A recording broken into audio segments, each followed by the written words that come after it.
ఇట్లా ఇలా gas షార్టేజో petrol షార్టేజో లేకపోతే ఏదైనా వాళ్ళు తీసుకునే నిర్ణయాలు లేకపోతే నేషనల్ లెవెల్లో ఇప్పుడు బీసీ బిల్లు సాధించుకోవాలి మనం 50%, దానికి పోయే క్రమంలో నేషనల్ ఫోకస్ ఉంటుంది కానీ 95% ఫోకస్ తెలంగాణ గ్రామాలు, తెలంగాణ గ్రామాల్లో ఉండే యువకులు, వారి జీవితాలు, తెలంగాణ మహిళలు, తెలంగాణ బీసీలు, ఎస్సీలు, దీని మీదే ఉంటుంది ఫోకస్.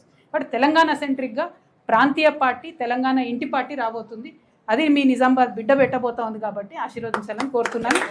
తెలంగాణ ఉద్యమకారులు ఏదైతే 1969 ఉద్యమకారులు ఉన్నారో, తర్వాత మలిదశ ఉద్యమకారులు ఉన్నారో, సాయుధ రైతాంగం పోరాటంలో చేసినటువంటి ఉద్యమకారులు ఉన్నారో, వారందరి అనుభవాలను కూడా తీసుకుంటాం, వారందరినీ కూడా గౌరవించుకుంటాం.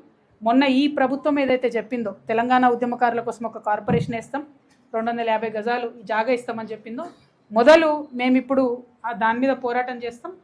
నేను అధికారంలోకి వచ్చే లోపలనే ఉద్యమకారుల సమస్యలు పరిష్కరించగలుగుతాం అనే సంపూర్ణ విశ్వాసం నాకున్నది.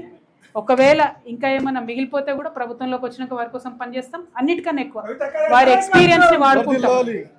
వారికి తెలంగాణ పట్ల ఉన్నటువంటి కమిట్మెంట్ని ఖచ్చితంగా రాష్ట్ర అభివృద్ధి కోసం వాడుకుంటాం.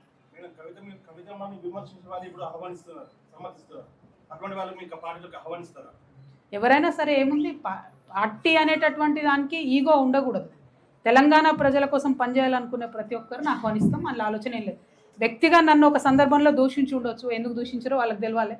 బట్ తర్వాత కరెక్ట్ అనుకునేటటువంటి వాళ్ళు కలిసి పనిచేస్తామని వచ్చే వాళ్ళని డెఫినెట్గా ఆహ్వానిస్తాం. అంటే తెలంగాణ పట్ల కమిట్మెంట్ ఉండాలన్నది ప్రధానమైన డిమాండ్, ప్రధానమైన ఎజెండా. Thank you.